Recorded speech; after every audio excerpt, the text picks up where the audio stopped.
सम्मान करो, बौद्ध धर्म का सम्मान करो, पीटी एक्ट रद्द करो, पीटी एक्ट रद्द करो, बौद्ध धर्म का सम्मान करो, बौद्ध धर्म का सम्मान करो। देखिए, ये प्रदर्शन है समस्त बहुजन समाज में, जिसके अंदर SC, ST, OBC और माइनॉरिटीज़, खास करके माइनॉरिटीज़ शब्द इसलिए कहा है कि आज का जो हमारा प्रदर्शन है वो माइनॉरिटीज़ के लिए ही है।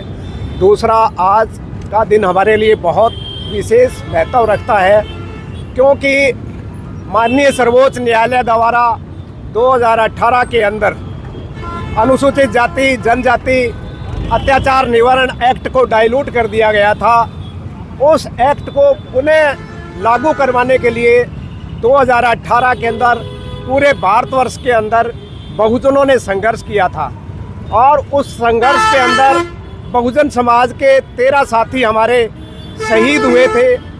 आज हम 7 साल के बाद उन वीर शहीदों को आज हम यहाँ श्रद्धांजलि देने के लिए एकत्रित हुए हैं। दूसरा, बोध गया के अंदर बौद्ध धर्म का जहाँ तथागत बुद्ध को ज्ञान प्राप्त हुआ था, उनकी ज्ञान स्थली पर सम्राट अशोक ने उनके ज्ञान स्थली पर एक मंदिर बनवाया था, जिसको बौद्ध धर्म के अंदर मठ कहा जाता है। उस मठ का निर्माण करवाया था। वो मठ सम्राट अशोक द्वारा 84,000 स्तूपों में से एक स्तूप है। उसके अंदर वहाँ पर जो भी मैनेजमेंट है या वहाँ का प्रबंधन है, वहाँ का बौद्धों के हाथ में होना चाहिए। परंतु इस सरकार की मंशा है उसके अंदर कुछ गैर बौद्धों को उसके अंदर शामिल किया हुआ है, जो तथागत बुद्ध की विचारधारा के खिलाफ प्रचार प्रसार कर रहे हैं। तथागत बुद्ध की विचारधारा जो पूरे विश्व के अंदर चल रही है, तथागत बुद्ध ने शांति का संदेश दिया था, उस विचारधारा को मिटाने के लिए सरकार ने ऐसे लोगों को उसके अंदर कमेटी के अंदर शामिल किया है जिनका बौद्ध धर्म से कोई लेना देना नहीं है। 12 फरवरी 2025 से भारत के तमाम भिक्षु संघ वहाँ पर संघर्षरत है। हम उनको समर्थन देने के लिए आज महामहिम राष्ट्रपति महोदया को एक ज्ञापन सौंपेंगे माननीय उपायुक्त महोदय के। इसलिए आज का ये धरना और प्रदर्शन रखा हुआ है।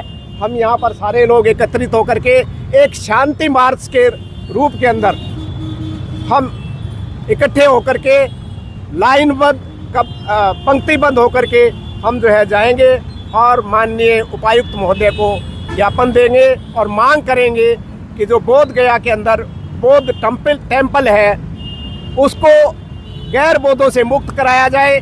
मैं यहाँ मीडिया को ये अवगत कराना चाहता हूँ कि बिहार सरकार ने भारत का संविधान लागू होने से पहले एक एक्ट बनाया था, जिसको बौद्ध टेम्पल एक्ट के नाम से 1949 के नाम से कहा जाता है।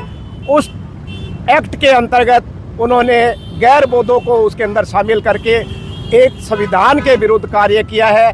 आप जानते हैं कि सिख धर्म के अंदर वहाँ पर जितने भी सिख भाई हैं वो पूजा करते हैं या वो मैनेजमेंट कमेटी के अंदर होते हैं। मुसलमान धर्म के जितने भी धार्मिक स्थल है वहाँ पर उनका रख रखाव, उनका मैनेजमेंट मौलानाओं के पास होता है। चर्च के लिए पादरी नियुक्त होते हैं, वो पादरी करते हैं। और हिंदू धर्म के लिए हमारे जो हिंदू भाई पुजारी होते हैं वही उसका देख रेख करते हैं।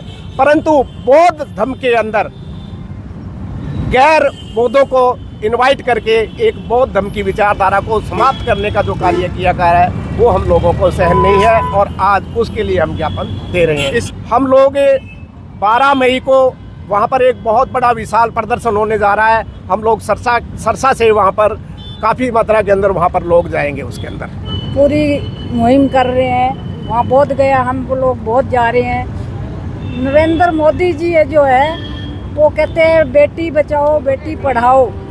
तो बेटियों पर ऐसे ऐसे अत्याचार हो रही है कि कहीं भी कपड़े फाड़ दो उसकी वो नहीं है, बलात्कार नहीं है, कुछ भी महिलाओं के साथ छेड़छाड़ बलात्कार नहीं है ये वो। तो ये क्या चरित्र है इनका, महिलाओं को क्या बेटी बचाओ बेटी पढ़ाओ का नारा दे रहे हैं। ये बेटी बच रही है, बेटियों के साथ अत्याचार हो रहे हैं, कोई अच्छी बात है? तो हमें लेडीज भी बहुत जाएंगी वहाँ बोध गया में। बस इतना ही कहूँगी मैं।